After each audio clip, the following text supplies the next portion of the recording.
오늘도 거룩한 주일을 맞아 이 자리에 나오신 여러분들을 축복합니다. 그리고 또 여러 가지 사정에 의하여 가정에서 인터넷으로 혹은 유튜브로 이 예배 실황에 함께 참여하고 있는 우리 주 안의 모든 성도들에게도 주님의 안부를 전합니다. 하나님의 은혜가 함께 하시기를 바랍니다. 오늘 우리는 하나님께 예배하고 있고 하나님께 예배하면서 우리의 마음속에 두려움을 떨쳐버리고 담대한 마음으로 하나님을 예배하는 그런 시간이 될 수 있기를 바랍니다. 옛날 동로마 제국에 이런 이야기가 전해옵니다. 어떤 사람이 마차를 타고 수도인 콘스탄티노플로 가고 있는데 한 할머니가 나타나서 마차를 태워달라고 했습니다. 그런데 그 할머니의 얼굴이 너무나도 흉해서 마차 주인이 당신은 누구십니까? 라고 물었더니 자기는 콜레라 귀신이라고 했습니다. 옛날에 우리나라에서는 이 콜레라를 혼혈자라고도 얘기를 했습니다. 자, 그러면서 이 귀신이 이렇게 말을 했습니다. 내가 성에 들어가서 5사람만 죽이고 나오겠다면서 만약 더 많은 사람을 죽이게 되면 이 칼로 자기를 죽여달라며 비수를 마차 주인에게 건네주었습니다. 그리고 이 할머니는 그 성에 들어가게 되었고 얼마 후에 콜레라가 발생해서 5,000명 이상이나 되는 사람이 죽게 되었습니다. 화가 난 마차 주인이 그 마귀 할멈을 찾아가서 왜 사람을 이렇게 많이 죽였느냐? 5명만 죽이겠다고 말하지 않았느냐? 그러면서 따졌습니다. 약속한 대로 이제 마귀 할멈은 이 비수에 죽어야 되겠소 라고 얘기를 했습니다. 그때에 이 마귀 할멈이 이렇게 말했습니다. 나는 약속대로 5명만 죽였어. 그 나머지는 모두 두려워서 공포심으로 죽은 것이요 라고 대답을 했다고 그럽니다. 사랑하는 주 안의 성도 여러분, 지금 우리는 두려움을 떨쳐버리지 못하게 되면 면역력이 점점 떨어져서 질병에 더 노출되고 잘 걸릴 수도 있습니다. 코로나19로 인하여 많은 세계 사람들과 또 우리 국민들이 또 교우들이 두려워하고 있는데 우리는 이럴 때일수록 하나님을 의지하는 믿음과 기도가 필요한 것이고 그리고 자기 자신을 청결하게 하고 또 조심스러운 삶을 통해서 이 코로나19를 하나님의 은혜로 물리쳐야 할 때인 줄로 믿으시기를 바랍니다. 그리고 이 전염병이 만연한 것은 전혀 이상한 일이 아닙니다. 여러분, 우리 주님 재림하시기 직전에 여러 가지 징조들에 대하여 주께서 우리에게 말씀을 해주셨는데 이단이 성행하는 것과 처처의 기근과 전쟁 그리고 전염병 이런 것들은 주님이 이미 예고하신 대로 말세의 현상들이기 때문에 우리 믿음의 사람들은 믿음으로 이 위기를 하나님께 은혜를 구하여서 극복해 나아가야 될 줄로 믿습니다. 초대교회 신자들의 인사말을 여러분이 아십니까? 그들은 서로가 마라나타라고 하는 인사말을 사용했습니다. 무슨 말인고 하면 주께서 곧 오십니다. 예수님이 약속하신 대로 곧 재림하십니다. 이 말씀으로 서로가 인사하고 조금만 참읍시다. 주님 오실 때까지 조금만 우리가 참아내십시다 라고 서로 격려하면서 믿음의 삶을 그들은 살아갔던 것입니다. 사랑하는 여러분, 우리 주님이 처음 2000년 전에 이 땅에 오실 때는 매우 초라한 모습으로 오셨지만 다시 오실 주님은 영광스러운 모습으로 우리에게 강림하시게 된다는 사실을 믿으시기를 바랍니다.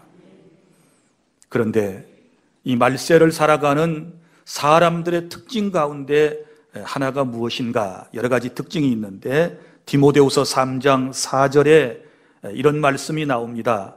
말세 사람들이 조급하다. 이 말은 참을성이 없다, 인내를 잘 하지 못한다 라고 하는 말씀입니다. 얼마나 사람들이 다 조급한지 모릅니다. 깊은 생각 없이 쉽게 결정을 내리고 행동하는 이런 안타까운 사람들이 우리 주변에 많이 있고, 또 우리 또한 그런 사람의 한 사람이라고 하는 것도 부인할 길이 없습니다. 그러면 이제 마음을 차분히 하고 우리가 이 세대를 잘 극복해 나아가야 하겠는데, 오늘 우리 주님께서 강림하시기까지 어떻게 살아야 할 것인가에 대하여 우리에게 말씀을 주셨는데, 첫째는 잘 참는 것입니다. 우리 주님이 오실 때까지 우리를 잘 참아야 한다고 주님께서 말씀을 해 주셨습니다. 7절에 이렇게 말씀을 합니다. 그러므로 형제들아, 주께서 강림하시기까지 길이 참으라. 8절에 너희도 길이 참고, 또 10절에 오래 참음의 본으로 삼으라. 이렇게 말씀을 하고 있습니다. 여러분, 성도는 잘 참을 수 있어야 합니다. 세상을 살다 보면 종종 억울한 일을 당할 때도 있을 것입니다. 답답한 일을 만날 때도 있을 것입니다. 슬픈 날이 있을 수 있습니다. 괴로움이 여러분들을 참으로 힘들게 할 때도 있을 것입니다. 그러나 우리는 하나님의 말씀대로 힘들어도 길이 잘 참고 다시 오실 주님을 기다리는 삶의 자세를 가져야 하는 것입니다. 성경에 보면 잘 참지 못하여 실수한 사람들의 예가 여러 곳에서 나오고 있는 것을 볼 수 있습니다. 여러분, 믿음의 조상이라고 하는 아브라함에 대해서 한번 살펴볼까요? 아브라함은 잘 참지 못해서 실수했던 인물 가운데 한 사람입니다. 하나님께서 그를 부르실 때 그의 후손에 대한 약속을 해주셨지 않았습니까? 내 후손을 저 바닷가의 모래알처럼 저 하늘의 뭇별처럼 많게 줄 것이다, 이렇게 약속을 해주셨거든요. 그런데 시간이 지나도 이 부부 사이에는 자녀가 태어나지를 않게 되었습니다. 나이가 점점 들어가는 이 부부는 마음이 조급해졌습니다. 그래서 어떻게 했습니까? 아내의 몸종인 하가를 통해서 이스마엘이라고 하는 아들을 낳지 않습니까? 그러면 그 아들을 낳아서 기뻐했나요? 물론 처음에는 기뻐했습니다. 계속 기뻐하는 삶이 되었나요? 아닙니다.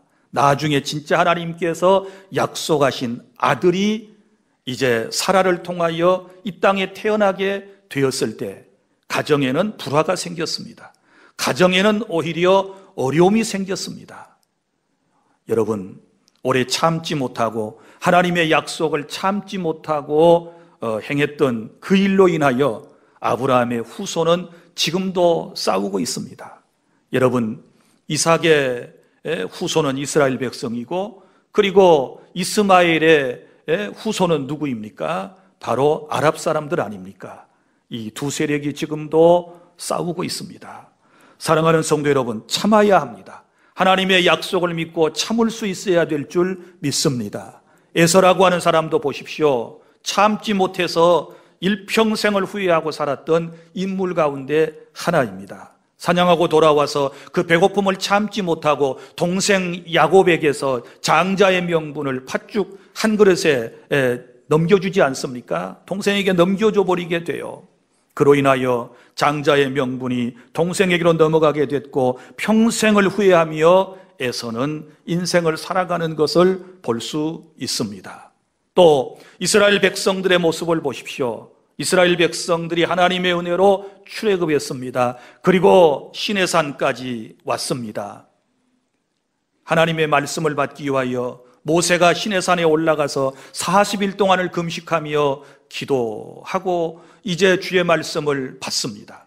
그런데 안타깝게 산 아래 백성들은 산 위에 올라간 모세를 기다리다가 지쳐서 무슨 짓을 행했습니까? 그들은 금송아지로 우상을 만들었습니다. 모세를 기다리지 못하고 금송아지 우상을 만들어 놓고 그것을 섬기다가 여러분 그 사건으로 인하여 이스라엘 백성 3,000명 이상이나 되는 사람이 죽었다는 사실도 우리는 잘 알고 있습니다. 여러분 기다릴 줄 알아야 합니다. 기다리는 것이 은혜라고 하는 사실을 믿으시기를 바랍니다. 우리 모세도 보세요. 민수기 20장에 보면 정말 모세 같은 위대한 인물도 잘 참지 못했다가 어려운 일을 겪었습니다. 가나안 땅을 이제 눈앞에 두고 있었을 때 이스라엘 백성들이 또 모세를 원망하고 하나님을 원망했습니다. 물을 달라고 아우성입니다. 기도하는 모세에게 하나님께서 말씀하셨습니다. 너는 저 바위를 명하여 그곳에서 물이 나게 하고 그 물로 이 백성을 먹이라고 말씀을 하셨습니다. 그런데 모세는 그런 하나님의 말씀대로 행하지 아니하고 자기가 가지고 있던 지팡이를 가지고 반석을 2번 탁탁 쳐서 물을 내게 했습니다. 이것은 일종의 혈기였습니다. 끝까지 참지 못한 정말 뼈저린 그의 경험이었습니다.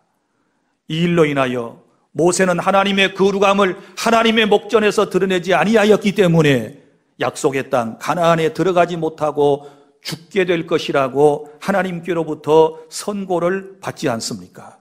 무슨 일이든지 우리가 끝까지 잘 참아야 될 줄로 믿습니다. 언제까지 참아야 될까요? 우리 주님이 다시 오시는 그날까지 우리는 인내하는 믿음을 가져야 될 줄 믿습니다. 또한 구약성경의 룻기서를 보세요. 거기 보면 한 가족에 대한 이야기가 나오지 않습니까? 엘리멜렉이라고 하는 가족이 베들레헴 땅에 살고 있었습니다. 그런데 그 땅에 흉년이 들었습니다. 흉년이 들어서 어떻게 했습니까? 모압 땅으로 그 가정이 이사를 하게 되었습니다. 베들레헴은 약속의 땅입니다. 메시아가 그 땅에서 탄생하게 될 것을 주님이 말씀하신 자기 고향이나 다름없는 곳입니다. 그런데 기다리지 못하고 삶이 어렵다고 모압 땅으로 가가지고 어떤 일을 당했습니까? 남편 죽었습니다. 그리고 2 아들도 죽었습니다. 그리고 정말 다시 눈물을 흘리면서 베들레헴으로 돌아올 때 그 가족이 회복되는 역사를 우리는 볼 수 있지 않습니까? 사랑하는 여러분, 삶이 어렵다고 우리가 함부로 판단하고 우리의 행동을 해서는 아니 되는 것입니다. 항상 하나님의 말씀을 잘 붙잡고 말씀 따라 살아가야 우리에게 살 길이 열려지게 될 줄로 믿으시기를 바랍니다. 참는 것 참 힘들어요. 기다리는 것 참 힘든 일이에요. 그래서 하나님의 은혜가 아니면 안 되는 것입니다. 성령이 우리에게 은혜를 주셔야 인내할 수 있고요. 성령이 우리에게 은혜를 주셔야 잘 참고 우리가 신앙의 승리를 할 수가 있는 줄로 믿으시기를 바랍니다. 갈라디아서 6장 9절 때가 되면 거둔다 그랬거든요. 거둘 때까지 참는 것입니다. 또 마가복음 4장 28절 이런 말씀이 나옵니다. 처음에는 싹이요, 다음에는 이삭이요, 그 다음에는 곡식이다. 이런 표현이 나오는데 우리가 씨앗 하나를 땅에 뿌리게 되면 이런 과정이 있는 것입니다. 처음에는 싹이 나오지요, 이삭이 나옵니다. 그 다음에 곡식이 맺혀지게 되는 것입니다. 농부는 이런 과정을 기다리는 것입니다. 이런 과정 없이 어떻게 추수를 할 수가 있겠습니까? 그래서 여러분, 신앙생활은 참는 것의 연속이라고 하는 사실을 기억하고 주님 오실 때까지 아무리 인생이 힘들어도 다시 오실 주님을 고대하며 기다릴 줄 아는 그런 은혜가 우리 모두에게 임하기를 바랍니다. 둘째로 8절부터 9절까지는 인내의 태도입니다. 어떻게 우리가 인내할 것인가? 세 가지가 나오는데요. 자, 이 인내라고 하는 것이 참 힘들어요. 한문의 뜻을 보면 인자를 보세요. 위에 칼이 있어요. 칼. 그 다음에 밑에 마음 신자가 있는 것을 볼 수 있습니다. 자, 그러니까 이 참을인이라고 하는 것은 심장을 칼로 도려내는 것과 같은 아픔이 있는 거예요. 또 내자라고 하는 한문의 뜻을 보아도 말리을 이자에다가 이 마디촌자가 붙어 있는데 이게 코 밑에 수염이라는 뜻이에요. 그러니까 이 내자는 무슨 말인가 하면 코 밑에 수염을 뽑는 아픔이에요. 그러니까 인내한다는 것, 참는다는 것 얼마나 힘들고 고달픈 삶인지 몰라요. 그래서 하나님의 은혜가 우리 모두에게 필요한 것인데, 자, 세 가지 태도를 가져야 한다고 본문이 말씀을 하는데, 여기 말씀 8절, 너희도 길이 참고 마음을 굳건하게 하라. 첫째는 마음을 뭐 해야 돼요? 굳건하게 해야 돼요. 마음을 굳건하게 한다. 어떻게 굳건하게 할 수 있을까요? 하나님의 약속의 말씀을 믿고 굳건한 믿음을 가지시기를 바랍니다. 말씀이 없으면 자꾸 이리저리 휘둘리게 돼요. 신앙도 말씀이 없으면 자꾸 이쪽으로 기웃거리고 저쪽으로 기웃거리다가 이상한 종파를 만나고 이상한 사이비 집단과 이단을 만나게 되는 거예요. 나는 우리 주 안의 모든 성도 여러분들이 하나님의 말씀 위에 굳게 서실 수 있기를 바랍니다. 말씀을 기초로 삼고 그 위에 신앙의 집을 건축해야 어떤 환난과 시험과 역경에도 넘어지지 않고 끝끝내 주님 오실 때까지 버티게 될 줄로 믿습니다. 주님만을 바라보셔야 돼요. 믿음의 주여 온전케 하신 이 예수님만을 바라보는 신앙을 꼭 가지시기를 바랍니다. 지금 세상에서 이런저런 소리가 얼마나 많이 들려옵니까? SNS상에서 정말 여러분 가짜 뉴스들이 얼마나 판을 치고 있습니까? 여러분 방송에 나왔다고, 유튜브에 나왔다고, 무슨 신문에서 보았다고 그것이 다 사실이라고 여러분이 믿습니까? 그렇지 않습니다. 잘 분별하는 지혜가 있기를 바랍니다. 우리에게 그런 지혜가 없으면 영적 분별력도 떨어지게 되는 거예요. 그래서 다른 것보다도 우리가 내 믿음을 굳건하게 하기 위해서는 분별하는 지혜, 그것은 성령의 역사와 말씀을 통하여 분별하는 지혜가 우리 모두에게 있게 될 것입니다. 또 인내하는 태도 두 번째는 원망하지 말아라, 이렇게 말씀을 했습니다. 형제들아, 9절에 서로 원망하지 말라. 원망하지 말라. 여러분, 어려운 일을 당하게 되면 서로가 원망하지 않습니까? 원망은 책임을 전가시키는 것이 이제 결국은 원망으로 드러나게 돼요. 당신 때문에, 너 때문에, 누구 때문에 이러면 그 사람이 원망스러운 거예요. 그런데 주님은 서로 원망하지 말아라, 이렇게 말씀을 하고 있습니다. 지금 이 시대에는 여러분, 우리 성도에게 필요한 것은 원망 불평이 아니라 모두가 다 내 잘못이라고 해야 돼요. 믿습니까? 내가 기도하지 않아서, 내가 영적이지 못해서, 내가 말씀을 잘 깨닫지 못하여, 내가 하나님의 말씀대로 살지 못하여 이런 일이 생겼다라고 하는 이런 마음을 가져야 원망이 없는 거예요. 백성은 정부를 원망하고 정부는 백성을 원망하면 어찌 되겠습니까? 이 사회가 불신의 사회가 되면 어찌 되겠습니까? 지금 점점 서로가 서로를 원망하고 있지 않습니까? 누군가를 탓하고 있지 않습니까? 이래가지고는 여러분 절대로 코로나19의 문제가 해결되지 않습니다. 하나님 앞에 다 겸손히 무릎 꿇고, 하나님, 우리가 그동안 교만했습니다. 하나님 없이도 살 줄 알았는데 교만했습니다 라고 엎드려서 기도하는 것이 살 길인 줄로 믿으시기를 바랍니다. 누구도 원망하지 마세요. 누구도 원망할 때가 아니에요. 하나님께 기도할 때인 줄로 믿으시기를 바랍니다. 그 다음에 또 인내의 태도는 잘잘못을 심판하실 주님을 기다리며 참아야 됩니다. 9절, 심판을 면하리라. 보라, 심판주가 문 밖에 서 계시니라. 이렇게 말씀을 하셨습니다. 심판주는 누구이실까요? 예수 그리스도를 말씀을 하고 있습니다. 여러분, 세상 법정에서는 성과 악이 제대로 잘 가려지지 않을 때가 있을 수도 있습니다. 그러나 여러분, 우리 주님이 오시게 되면 모든 잘잘못을 확실하게 심판하신다는 사실을 우리는 믿습니다. 참과 거짓을 심판하시게 될 것이고, 양과 염소를 구별하시게 될 것이고, 알곡과 쭉정이를 구별해 내실 것이고, 참신자와 거짓신자, 참교회와 거짓교회를 우리 주님은 분별해 내실 것입니다. 그래서 인내의 태도는 지금 여러분 모든 것이 혼돈스러워요. 그렇지 않습니까? 너무너무 모든 것이 혼동스러워서 판단력이 흐려져서 모든 것이 헷갈려요. 여러분, 이럴 때 우리는 심판의 주님을 기다리고 그분에게 모든 것을 다 맡기고 살아야 될 줄로 믿으시기를 바랍니다. 이것이 바로 인내의 태도예요. 세 가지를 제가 말씀을 드렸는데, 마음을 굳게 하고 원망하지 말고 심판하러 오실 주님을 기다리고 사는 것이 여러분이 취해야 할 태도라는 사실을 믿으시기를 바랍니다. 그 다음에 세 번째, 10절부터 11절까지 인내의 본이 되는 사람들이 있습니다. 오늘 소개되고 있는데, 본문에는 세 부류의 인내의 사람들에 대하여 말씀을 하고 있습니다. 7절에서는 농부의 인내를 배우라고 말씀을 하셨습니다. 자, 농부가 땅에서 나는 귀한 열매를 바라고 길이 참아 이른 비와 늦은 비를 기다리나니 라고 말씀을 했습니다. 그러니까 농부와 같은 기다림이 우리에게 필요한 거예요. 농부는 씨앗을 뿌려놓고 그것을 가꾸면서 열매를 맺을 때까지, 그것을 추수할 때까지 모든 것을 잘 참고 기다리지 않습니까?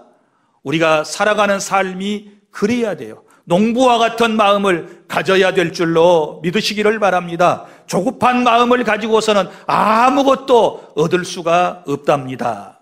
그리고 또한 인내의 본이 되는 두 번째 사람은 선지자입니다. 10절, 형제들아, 주의 이름으로 말한 선지자들의 고난과 오래 참음의 본으로 삼으라. 이렇게 말씀을 했습니다. 선지자들은 고난 가운데서도 오래오래 잘 참아냈습니다. 다니엘과 같은 선지자 어땠습니까? 믿음을 지키기 위해서 감옥에 들어가고 사자굴 속에도 들어가는 일이 있었지만 잘 참아내지 않습니까? 예레미야와 같은 선지자는 조국의 멸망에 관한 예언을 했다가 미움을 받고 그 악한 사람들에 의하여 감옥에 갇히는 신세가 되었지만 잘 참고 인내함으로써 자신의 사명을 잘 감당해냈지 않았습니까? 이런 선지자들처럼 우리도 잘 참아야 돼요. 고난과 오래 참음의 본으로 삼으라, 이렇게 말씀을 해주셨습니다. 그리고 또 한 사람이 나옵니다. 세 번째는 욥의 인내입니다. 11절, 보라, 인내하는 자를 우리가 복되다 하나니 너희가 욥의 인내를 들었고 주께서 주신 결말을 보았거니와 주는 가장 자비하시고 긍휼히 여기시는 이시니라 라고 말씀을 했습니다. 여러분, 욥의 인내는 어떤 인내입니까? 하루아침에 10남매가 몰살당했습니다. 그리고 자신의 몸에는 병이 생겼습니다. 그리고 그 많고 많은 재산은 풍비박산이 났습니다. 그의 명예는 땅에 떨어졌습니다. 종들이 주인을 우습게 봅니다. 세상 사람들은 손가락질을 합니다. 자기 아내마저도 하나님을 저주하고 죽어버리라고 하는 이런 말을 서스럼없이 남편 앞에서 뱉어대는 그런 상황이었습니다. 그런데 욥은 그런 상황에서도 어리석게 하나님을 원망하지 않고 오히려 하나님을 찬송하시면서 주신 이도 하나님이시요 취하신 이도 하나님이십니다. 하나님 영광을 받으십시오 하고 하나님께 모든 영광을 돌려드리며 참게 된 줄로 믿으시기를 바랍니다. 여러분, 우리의 삶이 아무리 어렵다고 한들 욥보다 더 힘든 사람은 우리 가운데는 없을 거예요. 욥은 이런 엄청난 일을 겪고도 잘 참아냈습니다. 그래서 농부처럼 선지자처럼 욥처럼 잘 참아내시기를 바랍니다. 넷째로, 이제 인내하는 자가 받을 복이 있습니다. 11절, 보라, 인내하는 자를 우리가 복되다 하나니 참는 자는 복이 있다. 이렇게도 말씀을 해 주셨습니다. 여러분, 잘 참고 인내할 줄 아는 사람은 그 결론은 복인 줄로 믿습니다. 그래서 여기 보면 욥의 인내를 들었고 주께서 주신 결말을 보았거니와, 주께서 인내하는 욥에게 어떤 결말을 주셨는가요? 그의 이제 노년에 하나님께서 갑절의 복을 주셨다라고 욥기서에 말씀을 하고 있지 않습니까? 인내하면 복을 받게 될 줄로 믿습니다. 사무엘상 22장에 보면 이런 말씀이 나옵니다. 자, 다윗이라고 하는 이스라엘의 충신이 사울 왕에게 미움을 받아가지고 목숨이 위태롭게 되었습니다. 그래서 그는 아둘람이라고 하는 굴 속에 숨어들었습니다. 그 소식을 알고 있었던 400여 명이나 되는 사람들이, 다윗과 함께 마음을 같이 하던 사람들이 아둘람 굴 속에 모여들었습니다. 그 좁은 굴 속에서 400명이 먹고 살았으니 얼마나 힘들었겠습니까? 그러나 그들에게는 꿈이 있었습니다. 그들에게는 비전이 있었습니다. 어떤 비전이 있었을까요? 그들에게는 이제 얼마 안 있으면 사울의 정권은 무너지게 될 것이고, 우리가 따르는 이 다윗이 이스라엘 전체의 왕이 되어서 이 나라를 통치하게 되었을 때 우리도 그 영광의 나라에, 그 영광의 제국에 함께 참여할 것이다 라고 하는 마음을 가지고 모두가 잘 그 안에서 참아냈던 것입니다.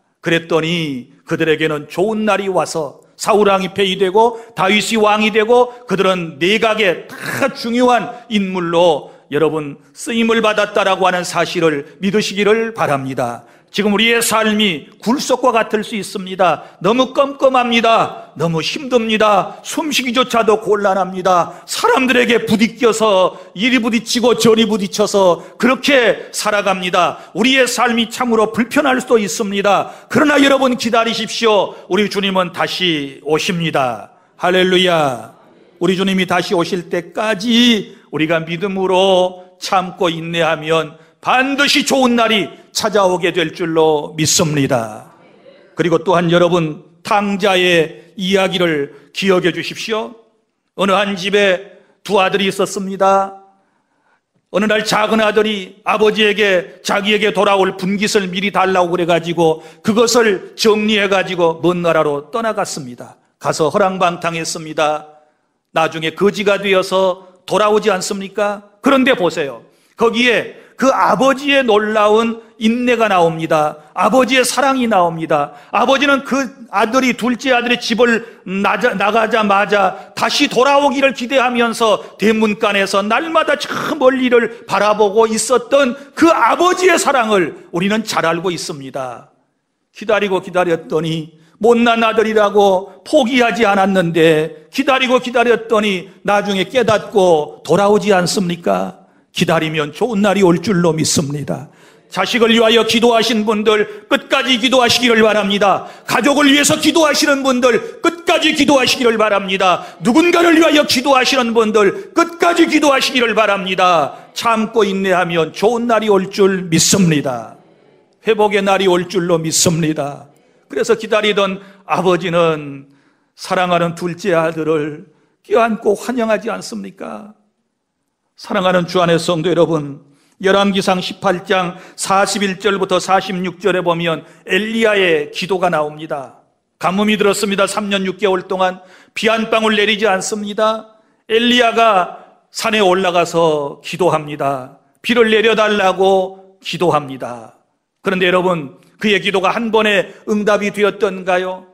한 번 기도하고 종에게 가서 멀리 가서 지중해의 하늘을 바라보고 오라고 그럽니다.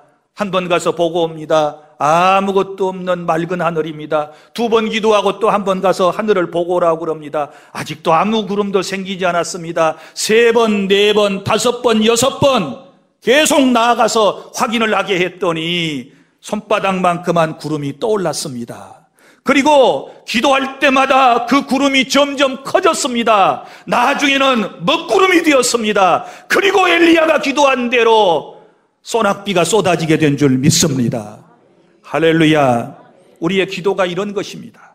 사랑하는 여러분, 한두 번 기도하고 응답 없다고 낙심하지 말고 엘리야처럼 계속해서 기도하면, 기도의 양이 커지게 되면, 기도를 많이 주님께 올려드리게 되면 내 기도가 내 품으로 돌아왔도다. 시편 기자가 고백한 것처럼 우리의 기도가 다시 돌아오게 될 줄로 믿습니다. 내 품으로 돌아오게 될 줄로 믿습니다. 그래서 기도의 양이 더 많아야 돼요. 끝까지 기도하세요. 인내하면서 기도하시기를 바랍니다. 7번 기도할 때 비가 내린 것을 기억하시고, 여러분이 기도할 때마다 한 번 더 기도했으면 그만큼 이제 기도의 응답이 가까이 왔다는 사실을 믿으시기를 바랍니다. 주 안의 성도 여러분, 이제 말씀을 맺습니다. 우리는 예수님의 재림을 기다리며 살아가고 있습니다. 주님께서 오시기 전까지 우리에게 어떻게 살아야 하는가를 주께서 오늘 말씀을 해 주셨습니다. 오래오래 참으라는 것입니다. 정말 마음을 굳게 하고 서로 원망하지 말고 심판의 주님이 오실 때까지 참으라고 말씀을 하셨습니다. 저 농부처럼 농사하는 사람처럼 좀 참아라. 저 구약의 선지자들이 고난받았을 때 참은 것처럼 참아라. 저 엄청난 환난과 역경을 당했던 욥처럼 참아라. 참아야 한다고 주님이 말씀을 하시면서 참고 기다리면 복된 날이 올 것이다. 참고 또 참고 기도하면 좋은 날이 올 것이다. 내가 그때 올 거다. 내가 너희를 데리러 올 거야. 또 그리고 이 땅에 살아가면서도 우리의 기도의 제목들을 응답해 주시는 그런 은혜가 있게 될 줄로 믿습니다. 기도하